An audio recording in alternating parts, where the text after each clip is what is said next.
हरे कृष्णा, राधे राधे, हर हर महादेव। आप सभी का दिन शुभ और मंगलमय हो। इससे पहले कि सभी अध्याय सुनने के लिए आप सभी का दिल से आभार। प्रिय श्रोताओं, आज दिनांक है 8 फरवरी और दिन है रविवार। आज फाल्गुन मास का 7वां दिन है। आज के शुभ अवसर पर आप सभी फाल्गुन मास महात्म्य के 7वें दिन की पावन कथाएं सुनेंगे। प्रिय श्रोताओं, आज हम आपको महर्षि मार्कंडेय ऋषि की एक अत्यंत अद्भुत, रहस्यमयी और शिव कृपा से परिपूर्ण कथा सुनाने जा रहे हैं। भगवान शिव की असीम कृपा से महर्षि मार्कंडेय, जिनकी आयु केवल 16 वर्ष की थी, वे अमर हो गए थे। इससे पहले कि हम कथा को आगे बढ़ाएं, आइए जानते हैं कि मार्कंडेय ऋषि कौन थे। आप सभी ने कभी ना कभी महामृत्युंजय मंत्र का जप अवश्य किया होगा। यह महामंत्र मरणासन व्यक्ति की प्राण रक्षा में समर्थ माना जाता है। महामृत्युंजय मंत्र की जो अपार प्रसिद्धि है, उसका कारण स्वयं मार्कंडेय ऋषि ही हैं। इस मंत्र पर लोगों की आस्था इतनी अधिक है कि वैदिक मंत्र होने के बावजूद भी महामृत्युंजय मंत्र को लोग मार्कंडेय ऋषि द्वारा रचित ही मानते हैं। मार्कंडेय ऋषि ऐसे महापुरुष हैं जिनकी उपस्थिति भगवान श्री राम के युग से पहले, फिर श्री राम कथा के समय और उसके बाद महाभारत काल तक भी पाई जाती है। मार्कंडेय पुराण की रचना इन्हीं महर्षि द्वारा की गई थी। मार्कंडेय पुराण का ही एक अंश है दुर्गा सप्तशती, जिसका नवरात्रि के पावन अवसर पर भक्त श्रद्धा पूर्वक श्रवण एवं पाठ करते हैं। महर्षि मार्कंडेय अजर अमर हैं। उन्होंने हजार हजार युगों के अंत में होने वाले अनेक महाप्रलय को स्वयं अपनी आंखों से देखा है। महाभारत में वर्णन मिलता है कि जब वनवास काल के दौरान महर्षि मार्कंडेय युधिष्ठिर सहित पांडवों से मिलने पहुंचे, तो वे अत्यंत आयु के होते हुए भी केवल 25 वर्ष के तरुण के समान दिखाई देते थे। पुराणों में महर्षि मार्कंडेय को अष्ट चिरंजीवियों में स्थान प्राप्त है। अष्ट चिरंजीवियों का प्रसिद्ध श्लोक कुछ इस प्रकार है। अश्वत्थामा बलि व्यासो हनुमान विभीषण कृपया परशुराम च सप्तयते चिरंजीवनः मार्कंडेय अष्टमेय जयम सर्वव्याधि विरजतः। अर्थात अश्वत्थामा, दैत्यराज बलि, वेद व्यास, हनुमान जी, विभीषण, कृपाचार्य, परशुराम जी और 8वें हैं महर्षि मार्कंडेय। इन सभी का प्रातः काल स्मरण करने से मनुष्य को 100 वर्ष की आयु और सभी रोगों से मुक्ति प्राप्त होती है। इन सभी चिरंजीवियों में केवल महर्षि मार्कंडेय ऐसे हैं जो ब्रह्मा जी को छोड़कर सभी से आयु में बड़े माने जाते हैं। अब प्रिय श्रोताओं, हम आपको सुनाते हैं महर्षि मार्कंडेय की कथा। एक समय की बात है, काशी नगरी में एक अत्यंत विद्वान ब्राह्मण रहा करते थे। उनकी कोई संतान नहीं थी। संतान प्राप्ति के लिए उन्होंने भगवान शिव की अत्यंत कठिन तपस्या की। एक दिन भगवान शिव उनकी तपस्या से प्रसन्न हुए और उनके सामने प्रकट होकर बोले, ब्राह्मण देव, वरदान मांगिए। ब्राह्मण ने हाथ जोड़कर कहा, हे प्रभु, आप तो सब कुछ जानते हैं, मेरी कोई संतान नहीं है, कृपया करके मुझे पुत्र प्राप्ति का वरदान दीजिए। भगवान शिव बोले, तुम्हें सुपुत्र चाहिए या कुपुत्र? ब्राह्मण ने कहा, प्रभु, इन दोनों में क्या अंतर है? भगवान शिव ने कहा, सुपुत्र की आयु कम होगी, लेकिन वह तुम्हें सुख देगा, और कुपुत्र की आयु बहुत लंबी होगी, पर वह जीवन भर तुम्हें दुख ही देगा। ब्राह्मण ने सोचा, पूरे जीवन के दुख से कुछ वर्षों का सुख ही अच्छा है। तब ब्राह्मण ने भगवान शिव से कहा, प्रभु, मुझे सुपुत्र का ही वरदान दीजिए। भगवान शिव बोले, तुम्हें सुपुत्र की प्राप्ति तो होगी, लेकिन उसकी आयु केवल 5 वर्ष की ही होगी। यह कहकर भगवान शंकर अंतर्ध्यान हो गए। कुछ समय बाद ब्राह्मण के घर एक अत्यंत सुंदर बालक का जन्म हुआ। ब्राह्मण उस बालक को देखकर प्रसन्न भी होते थे और उसकी आयु को सोचकर दुखी भी रहते थे। धीरे धीरे बालक बड़ा होने लग गया और बालक के साथ साथ पिता का दुख भी बढ़ता गया। जब बालक 4 वर्ष का हुआ तो ब्राह्मण उसे एक संत के पास ले गए। संत ने कहा, यदि इस बालक को किसी सिद्ध महात्मा का आशीर्वाद मिल जाए तो उसकी आयु बढ़ सकती है। ब्राह्मण ने पूछा, महाराज, ऐसे सिद्ध महात्मा कहाँ मिलेंगे? संत बोले, यदि खोजोगे तो नहीं मिलेंगे, इसलिए सभी संतों को सिद्ध मानो। ब्राह्मण अपने पुत्र को गंगा घाट ले गए और वही कुटिया बनाकर रहने लग गए। बालक प्रतिदिन आने जाने वाले सभी महात्माओं, स्त्री पुरुष सभी को साष्टांग प्रणाम करता और आशीर्वाद लेता। इस प्रकार उसका 5वां वर्ष पूरा होने को आया। जब केवल 3 दिन शेष थे, तभी वहां सप्तऋषि पधारे। बालक ने उन्हें भी साष्टांग प्रणाम किया। सप्त ऋषियों ने उसे चिरंजीव भव का आशीर्वाद दिया। यह सुनकर पिता की आंखों में आंसू आ गए। उन्होंने कहा, महाराज, इसकी आयु तो केवल 3 दिन की ही बची है। ऋषियों ने पूछा, आपको यह कैसे ज्ञात? ब्राह्मण बोले, यह बालक देव वरदान से उत्पन्न हुआ है। उन्हीं देवता ने उसकी आयु 5 वर्ष की बताई थी। ऋषियों ने पूछा, उन देवता का नाम बताइए। ब्राह्मण बोले, हे ऋषिवर, मैं आपको उनका नाम नहीं बता सकता। यह सुनते ही सप्तऋषि एक दूसरे का मुख देखने लग गए। उनके मन में चिंता उत्पन्न हो गई। उन्होंने सोचा, अब तो हमारा दिया हुआ आशीर्वाद निष्फल हो जाएगा, और ऐसा बिल्कुल भी नहीं होना चाहिए। तब सभी सप्तऋषियों ने आपस में विचार विमर्श किया और एक निर्णय लिया। निर्णय लेने के बाद उन्होंने उस ब्राह्मण देवता से कहा, यदि आप इस बालक का सच में कल्याण चाहते हो तो इसे हमें सौंप दीजिए। ब्राह्मण देवता बोले, ठीक है महाराज, यदि किसी भी प्रकार से इस बालक की आयु बढ़ सकती है तो इसे आप ही अपने साथ ले जाइए। यह कहते हुए ब्राह्मण देवता ने अपना हृदय कठोर कर लिया और अपने ही बालक को सप्तऋषियों के साथ भेज दिया। अगले दिन सप्तऋषि उस बालक को लेकर ब्रह्मा जी के लोक पहुंचे। सबसे पहले सप्तऋषियों ने ब्रह्मा जी को सादर प्रणाम किया। ब्रह्मा जी बोले, चिरंजीव भव, चिरंजीव भव। इसके बाद उस बालक ने भी ब्रह्मा जी को प्रणाम किया। ब्रह्मा जी ने उस बालक को भी आशीर्वाद देते हुए कहा, चिरंजीव भव। ब्रह्मा जी के मुख से ब्रह्म वचन सुनते ही सभी सप्तऋषि मुस्कुरा उठे। उनके मन में विचार आया, अब तो हमारी बला टल गई। अब यदि इस बालक को कुछ भी होता है तो ब्रह्मा जी का आशीर्वाद झूठा सिद्ध हो जाएगा। सप्त ऋषियों को मुस्कुराते देख ब्रह्मा जी ने पूछा, आप लोग क्यों मुस्कुरा रहे हैं? तब सप्तऋषि बोले, प्रभु, जिस बालक को आपने अभी अभी चिरंजीवी होने का आशीर्वाद दिया है, उसके पास केवल 2 दिन की आयु शेष बची है। यह सुनते ही ब्रह्मा जी का भी माथा ठनक गया। उन्होंने कहा, तो फिर आप लोग इस बालक को मेरे पास क्यों लेकर आए हो? सप्तऋषि बोले, प्रभु, कल हम भी इसे इसी प्रकार चिरंजीव होने का आशीर्वाद देकर फंस गए थे। हमें अपने आशीर्वाद को सत्य करने का कोई उपाय नहीं सूझ रहा था, इसलिए हमने इस बालक को आपका आशीर्वाद दिलवा दिया। अब आप जानिए प्रभु, आपका आशीर्वाद जाने। हम तो अपने आशीर्वाद से मुक्त हो गए। ब्रह्मा जी कुछ देर तक गंभीर होकर सोचते रहे। विचार करने के बाद उन्हें भी समझ में आया कि अब इस बालक का भाग्य केवल भगवान शंकर ही बदल सकते हैं। ब्रह्मा जी ने सप्त ऋषियों से कहा, आप इस बालक को यही हमारे पास छोड़कर जाइए। अगले दिन ब्रह्मा जी उस बालक को लेकर कैलाश पर्वत पर पहुंचे, जहां भगवान शंकर विराजमान थे। ब्रह्मा जी ने भगवान शंकर को प्रणाम किया। भगवान शंकर ने उन्हें आशीर्वाद दिया। इसके बाद उस बालक ने भगवान शंकर को साष्टांग प्रणाम किया।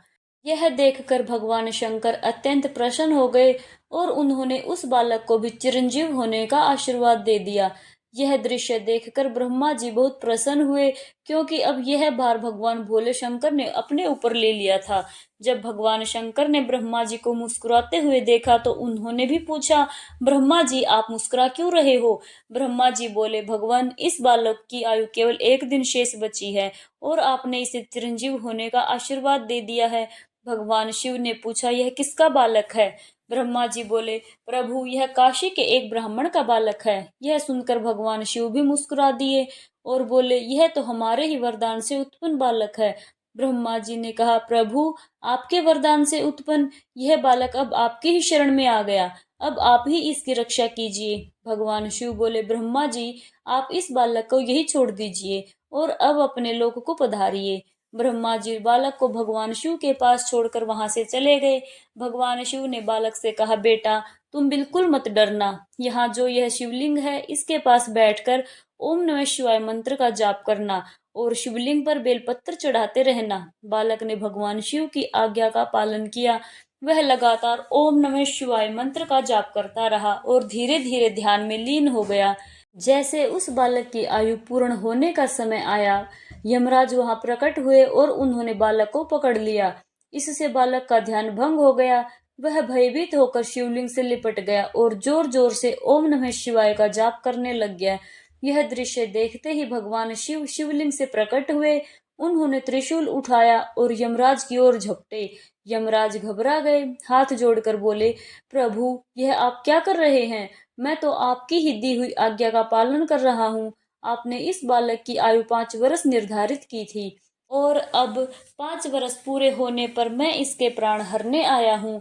भगवान शिव बोले, इस बालक को 5 वर्ष की आयु आपने दी थी या मैंने? यमराज बोले, प्रभु आपने ही दी थी। भगवान शिव बोले, तो फिर इसकी आयु पर आपका हिसाब चलेगा या मेरा? यमराज बोले, प्रभु आयु आपने दी है तो हिसाब भी आपका ही चलेगा, परंतु प्रभु मैं आपका हिसाब सुनना चाहता हूँ।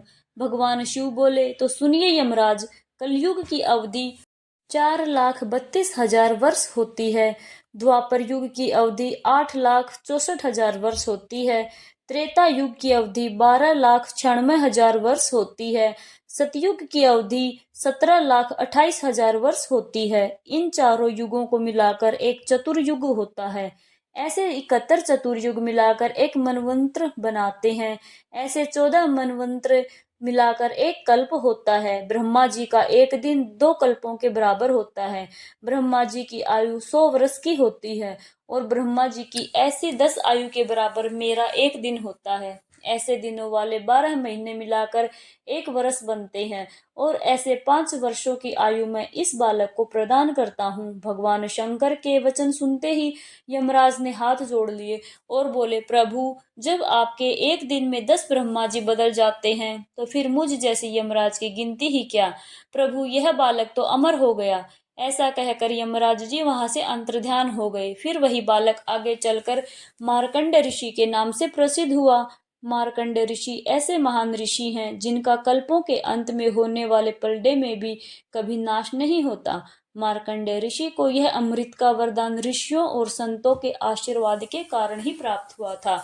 उन्होंने अपने बचपन में 1 वर्ष तक सभी संतों को साष्टांग प्रणाम करके उनका आशीर्वाद लिया था, जिसके फलस्वरूप उन्हें सप्त ऋषियों का आशीर्वाद प्राप्त हुआ था। सप्त ऋषियों के आशीर्वाद के फलस्वरूप उन्हें ब्रह्मा जी का आशीर्वाद भी प्राप्त हुआ और ब्रह्मा जी के आशीर्वाद के फलस्वरूप उन्हें भगवान शिव का आशीर्वाद मिला और फिर अंत में उन्हें अमृतों का वरदान प्राप्त हुआ। इसलिए शास्त्रों में संतों के आशीर्वाद की बहुत बड़ी महिमा बताई गई है। जय श्री हरि। अब सुनिए आज का महात्म्य। श्री सूत जी कहते हैं, अनर्थ देश में वेदरथ नाम एक ब्राह्मण थे। उनका जन्म उत्तम कुल में हुआ था। वे स्त्री पुत्र से संपन्न और महान विद्वान थे। उन ब्राह्मण की एक कन्या उत्पन्न हुई थी, जिनका नाम उन्होंने शारदा रखा था। वह कन्या रूप और शुभ लक्षणों से सुशोभित थी। जब शारदा 12 वर्ष की हुई तब उसे पद्मनाभ नामक एक प्रौढ़ ब्राह्मण ने मांगा। पद्मनाभ जी की पत्नी का देहांत हो चुका था। वे अत्यंत धनी, शांत स्वभाव वाले और राजा के मित्र थे। पिता ने उनकी याचना भंग होने के भय से अपनी कन्या उन्हें दे दी। दोपहर में विवाह हुआ। विवाह के पश्चात सायंकाल के समय पद्मनाभ जी संध्या उपासना करने के लिए एक सरोवर के तट पर गए हुए थे। वहां विधि पूर्वक संध्या उपासना करके जब वे लौटने लगे तब अंधकार से भरे मार्ग में एक सर्प ने उन्हें डस लिया। इससे उनकी वही मृत्यु हो गई। विवाह के पश्चात सहसा मृत्यु होने पर भाई बंधु रोने और विलाप करने लग गए।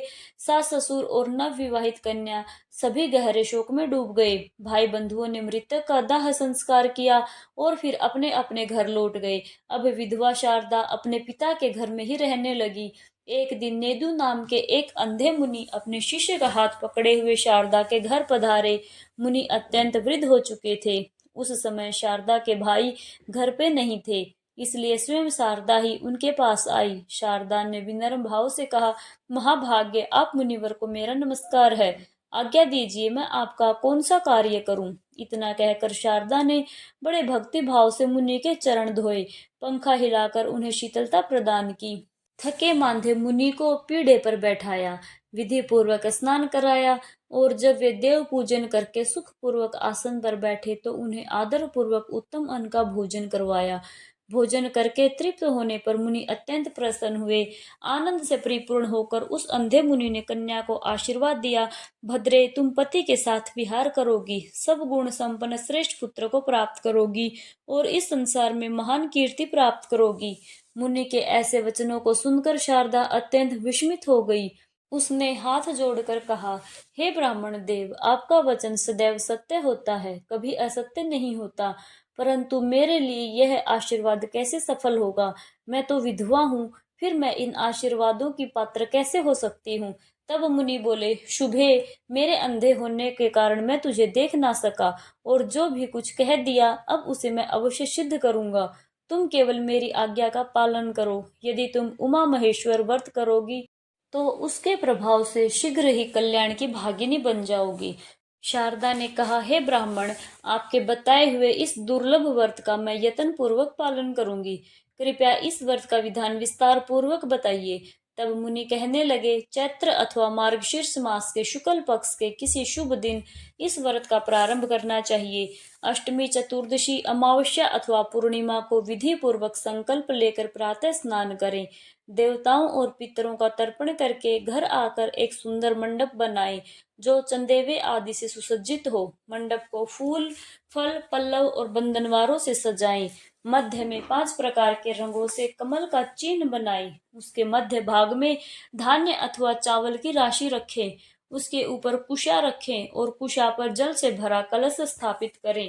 कलश पर रंगा हुआ वस्त्र रखें और वस्त्र के ऊपर सोने अथवा मिट्टी की भगवान शिव और माता पार्वती की 2 प्रतिमाएं स्थापित करें। इसके पश्चात भक्ति भाव से अपनी शक्ति के अनुसार विस्तार पूर्वक उनकी पूजा करें। पंचामृत से स्नान करवाएं, फिर शुद्ध जल से स्नान करवाएं।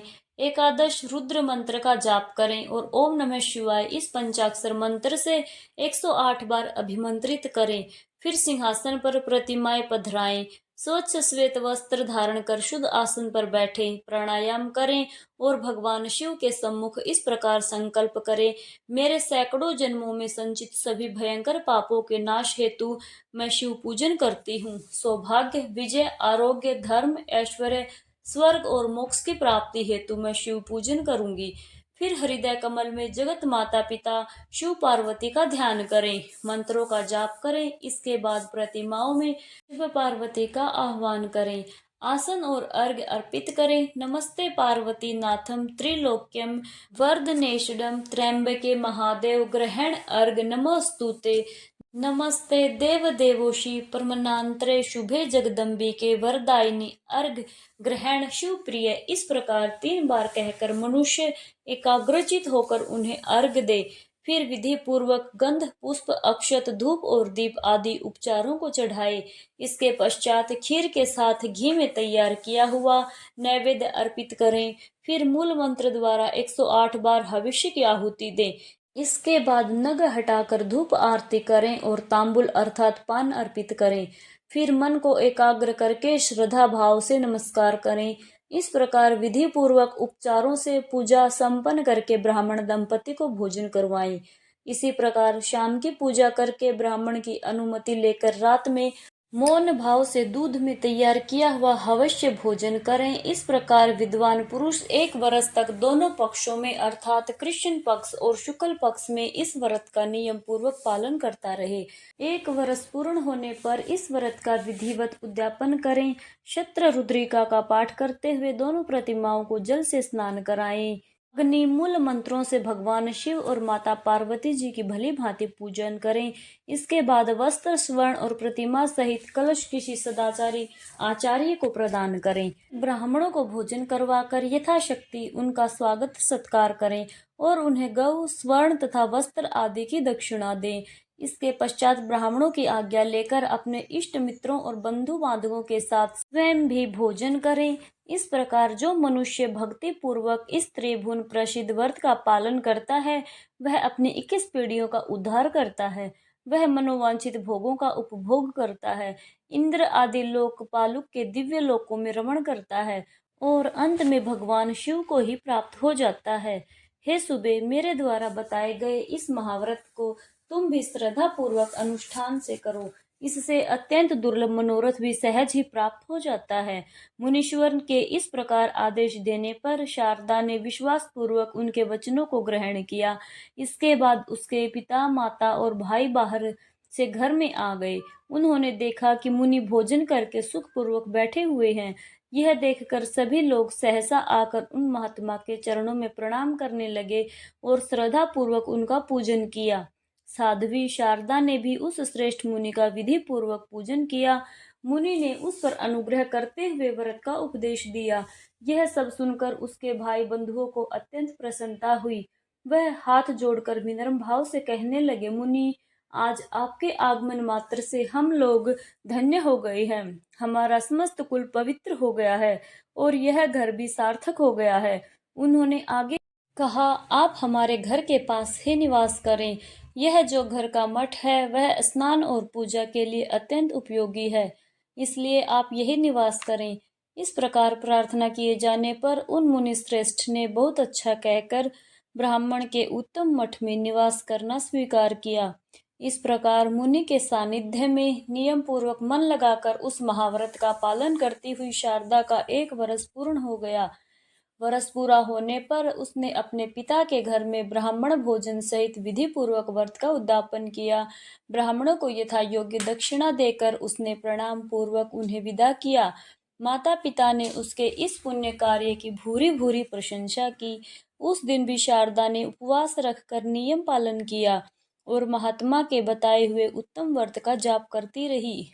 इसके बाद प्रदोष काल आने पर उसने भगवान शंकर का पूजन किया। फिर घर के पास स्थित मठ में भगवान शिव का ध्यान करती हुई साध्वी शारदा ने पूरी रात जागरण किया। शारदा की अपार भक्ति और मुनि की तपस्या व समाधि से संतुष्ट होकर जगत माता पार्वती जी स्वयं उनके सामने प्रकट हुई। उनके प्रकट होते ही अंधे मुनि को 2 नेत्र प्राप्त हो गए। जगदम्बा पार्वती जी का साक्षात दर्शन करके मुनि और वह ब्राह्मण कन्या दोनों ही उनके चरणों में गिर पड़े। तब माता पार्वती ने प्रेम पूर्वक दोनों को उठाया और कहा, मुनि श्रेष्ठ, मैं तुम पर अत्यंत प्रसन्न हूँ और हे पाप रहित पुत्री शारदा, तुम पर भी मैं प्रसन्न हूँ। बताओ, तुम्हारी इच्छा के अनुसार कौन सा दुर्लभ वर प्रदान करूं। तब मुनि बोले, देवी, यह शारदा नाम की कन्या विधवा हो गई है। मैंने अपने अंधे होने के कारण यह ना जानकर इसकी सेवा से प्रसन्न होकर इसे यह आशीर्वाद दे दिया था कि तुम अपने पति के साथ चिरकाल तक विहार करके उत्तम पुत्र प्राप्त करो। हे जगदम्बे, अब आप ही मेरे स्वचन को सत्य करें। आपको नमस्कार है। तब देवी पार्वती ने कहा, हे ब्राह्मण, यह शारदा पूर्व जन्म में एक द्रविड़ ब्राह्मण की द्वितीय पत्नी थी। उस समय इसका नाम भामिनी था। भामिनी अपने पति के अत्यंत प्रिय थी और अपने रूप माधुर्य से अत्यंत मनोहर दिखाई देती थी। उसने रूप वशीकरण आदि छलपूर्ण उपायों से अपने पति को अपने वश में कर लिया। वह मोहग्रस्त ब्राह्मण अपनी छोटी पत्नी में ही आसक्त हो गया और अपनी बड़ी पतिव्रता पत्नी के पास कभी नहीं गया। पति समागम से वंचित होने के कारण वह स्त्री पुत्रहीन रह गई। इससे वह मन ही मन सदा संतप्त और दुखी रहती थी और उसी दुख अवस्था में समय आने पर उसकी मृत्यु हो गई। भामिनी के घर के पास एक तरुण ब्राह्मण रहा करता था। वह सुंदरी को देखकर मोहित हो गया। एक दिन काम से आतुर होकर उसने उसका हाथ पकड़ लिया। उस समय भामिनी ने क्रोध से लाल आंखें कर उसे दूर भगा दिया। वह ब्राह्मण दिन रात उसी का चिंतन करते करते मृत्यु को प्राप्त हो गया। अपने स्वामी को मोहित करके उन्हें ज्येष्ठ पत्नी से विमुख करने के पाप से यह इस जन्म में विधवा हुई है। जो स्त्रियां संसार में पति पत्नी के बीच वियोग करवाती हैं, उन्हें 21 जन्मों तक बाल अवस्था में विधवा होना पड़ता है। और वह काम मोहित ब्राह्मण जो पराई स्त्री के विरह में पीड़ित होकर मरा था, उसने भी पाप किया था। इसलिए इस जन्म में इसका पाणी ग्रहण मात्र करके ही मृत्यु को प्राप्त हो गया। पूर्व जन्म में जो इसका पति था, वही इस जन्म में पांड्य देश में एक श्रेष्ठ ब्राह्मण के रूप में उत्पन्न हुआ है। उसके पास धन संपत्ति, स्त्री और सुख भोग की समस्त सामग्री विद्यमान है। यह शारदा उसे अपने पूर्व पति के साथ प्रत्येक रात्रि में स्वपन अवस्था में समागम करेगी। जागृत अवस्था की अपेक्षा भी श्रेष्ठ रति सुख का अनुभव करेगी। स्वपन अवस्था में पति के साथ समागम से यह कुछ ही समय में वेद और वेदांगों के पारंगत अत्यंत विद्वान पुत्र को प्राप्त करेगी। वे ब्राह्मण देवता भी स्वपन में अपने साथ निरंतर समागम से इसके गर्भ से उत्पन्न हुए उस पुत्र को सदैव देखा करेंगे। हे महामुनि, पूर्व जन्म में इसने मेरी आराधना की थी और इसी को वर प्रदान करने के लिए मैं इस समय प्रकट हुई हूँ। इसके बाद महादेवी पार्वती जी ने शारदा से अत्यंत आदर पूर्वक कहा, बेटी, अब तुम मेरी यह उत्तम बात ध्यान पूर्वक सुनो। जब कभी किसी देश में तुम अपने स्वप्नों में देखे हुए उस पूर्व पति को प्रत्यक्ष देखो, तब यह समझ लेना कि वही तुम्हारे मेरे पुरातन पति हैं और वह ब्राह्मण भी तुम्हें देखकर तुम्हें पहचान लेंगे। उस समय तुम दोनों के बीच वार्तालाप होगा। ऐसा अवसर आने पर तुम अपने उस विद्वान पुत्र को उन्हीं ब्राह्मण की सेवा में समर्पित कर देना। उमा महेश्वर व्रत का जो श्रेष्ठ फल है उसके अर्ध भाग को भी इसी प्रकार उन्हीं के हाथों में सौंप देना और तब से तुम उन्हीं के अधीन होकर रहना। तुम दोनों को स्वपन मिलन के अतिरिक्त कभी भी शारीरिक संग नहीं करना चाहिए। समय आने पर जब वे श्रेष्ठ ब्राह्मण मृत्यु को प्राप्त होंगे तब उन्हीं के साथ चिता की अग्नि में प्रवेश करके तुम मेरे धाम को प्राप्त हो जाओगी। ऐसा कहकर देवी पार्वती अंतर्ध्यान हो गई। वह कन्या करुणामयी देवी पार्वती का यह अद्भुत वरदान पाकर अत्यंत प्रसन्न हुई। रात बीतने पर नेत्र पाए हुए मुनि ने उसके माता पिता से एकांत में संपूर्ण बात कह सुनाई। इसके पश्चात वे वहां से चले गए। इस प्रकार कुछ समय व्यतीत होने पर शारदा ने स्वप्न में अपने पति के साथ समागम प्राप्त किया। देवी पार्वती के वरदान के प्रभाव से उसका गर्भ ठहर गया। जब यह समाचार फैला कि वह विधवा गर्भवती हो गई है, तब सब लोग उसे व्यभिचारिणी कहकर धिक्कारने लगे। उसके मरे हुए पति के जाति भाई सब यह असह्य बात सुनने लगे। तब वह सभी शारदा के पिता के घर आ पहुंचे। गांव के बड़े बूढ़े पंडित और सम्मानित जन भी वहां एकत्रित हो गए। सभी ने कुल के वृद्ध पुरुष के साथ बैठकर गंभीर विचार विमर्श किया। लज्जा से नतमुख उस गर्भवती कन्या को बुलाया गया। कुछ लोग अत्यंत क्रोध में भरकर उसे डांटने लगे तो कुछ लोगों ने उसकी ओर से मुंह फेर लिया। कुछ निर्दयी और कठोर हृदय वाले वृद्धों ने अपना निर्णय कुछ इस प्रकार सुनाया। यह पाप बुद्धि वाली कन्या दोनों कुलों का नाश करने वाली है। इसके केश मुड़वा दिए जाएं, इसकी नाक और दोनों कान काट दिए जाएं और उसे कुल व जाति से बहिष्कृत कर गांव से बाहर निकाल दिया जाए। यह सुनकर वहां उपस्थित अधिकांश लोग उसी निर्णय को मानने के लिए तैयार हो गए। ठीक उसी समय आकाशवाणी सुनाई पड़ी। इस कन्या ने ना कोई पाप किया है, ना कुल में कलंक लगाया है और ना ही इसके पतिव्रत का भंग हुआ है। यह सदाचार प्रायण स्त्री है। इसके बाद जो भी इसे उल्टा या व्यभिचारिणी कहेगा, उन पाप मोहित मनुष्य की जीव तत्काल विदीर्ण हो जाएगी। इस प्रकार की दिव्य आकाशवाणी सुनकर उसके माता पिता सहित सभी लोग अत्यंत प्रसन्न हुए। परंतु कुछ अविश्वासी मनुष्य आपस में कहने लगे, यह आकाशवाणी ही झूठी है। इतना कहते ही उनकी जीभ के दो टुकड़े हो गए। तब तो सभी जाति भाई, बंधु बांधव, स्त्रियां और बड़े बूढ़े लोग साधु साधु कहकर शारदा की प्रशंसा करने लगे। कुल की स्त्रियां अत्यंत प्रसन्न हो गई और आपस में कहने लगी, देवतागण कभी झूठ नहीं बोलते। परंतु फिर भी सबके मन में एक ही प्रश्न था कि आखिर इसने गर्भ कैसे धारण कर लिया। इस प्रकार संशय और भ्रम में पड़े हुए लोगों को देखकर लोक तत्वों को जानने वाले एक वृद्ध पुरुष ने कहा, जो कुछ भी देखा सुना और समझा जाता है वह संपूर्ण विश्व मायामय है। असंभव प्रतीत होने वाली बातें भी माया के प्रभाव से घटित हो जाती हैं। यह माया ईश्वर के अधीन है, इसलिए उस ईश्वर की लीला का रहस्य भला कौन जान सकता है। सत्यवती मछली के पेट से उत्पन्न हुई थी और महिषासुर भैंस के गर्भ से पैदा हुआ था। वसुदेव जी से रोहिणी के गर्भ में पुत्र का जन्म हुआ और मुनि के श्राप से अम्ब के पेट से मुसल उत्पन्न हुआ। मुनियों के मंत्र बल से राजा याति के भी गर्भ ठहरने की कथा प्रसिद्ध है। इसी प्रकार यह कल्याणमयी सती शारदा भी अपने महान व्रत के प्रभाव से गर्भवती हुई है। इस विषय में कोई संदेह नहीं किया जाना चाहिए। यह बात निश्चय पूर्वक कहने के बाद उन्होंने आगे कहा, इस विषय की सच्चाई स्त्रियां ही इसे एकांत में ले जाकर पूछें। इस निश्चय के अनुसार स्त्रियां शारदा को एकांत में ले गई और उससे इस विषय में सच्ची बात पूछी। तब शारदा ने उन सभी स्त्रियों के समक्ष अपना वह अत्यंत अद्भुत और रहस्यमय वृतांत पूरी तरह से कह सुनाया। सारी सच्ची बात का पता चलने पर सभी लोग उस सती शारदा का आदर सम्मान करके प्रसन्नचित्त होकर अपने अपने घर लौट गए। इसके पश्चात शुभ समय आने पर शुद्ध अंतःकरण वाली शारदा ने बाल सूर्य के समान तेजस्वी पुत्र को जन्म दिया। वह कुमार बाल अवस्था में ही अत्यंत विद्वान और परम बुद्धिमान हो गया। समय आने पर गुरुजी ने उसका उपनयन संस्कार संपन्न करवाया। वह लोक मनोहर बालक संसार में शारदे नाम से विख्यात हुआ।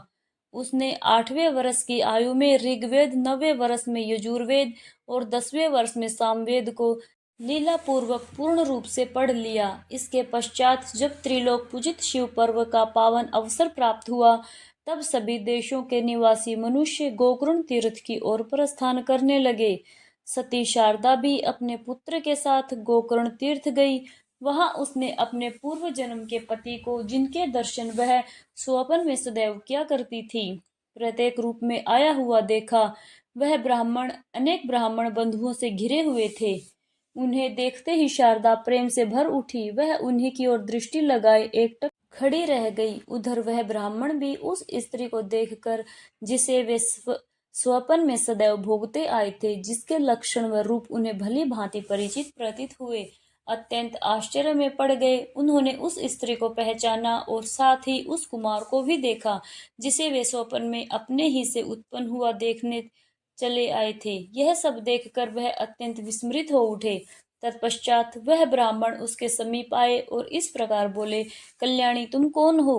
किसकी पत्नी हो? तुम्हारा देश कौन सा है और तुम किसकी पुत्री हो? इस प्रकार पूछे जाने पर उस स्त्री ने अपनी बाल्य अवस्था में विधवा होने का पूरा वृतांत विस्तार से सुनाया। तब उस ब्राह्मण ने फिर प्रश्न किया, देवी, फिर यह पुत्र किसका है? चंद्रमा के समान सुंदर इस बालक को तुमने कैसे गर्भ में धारण किया?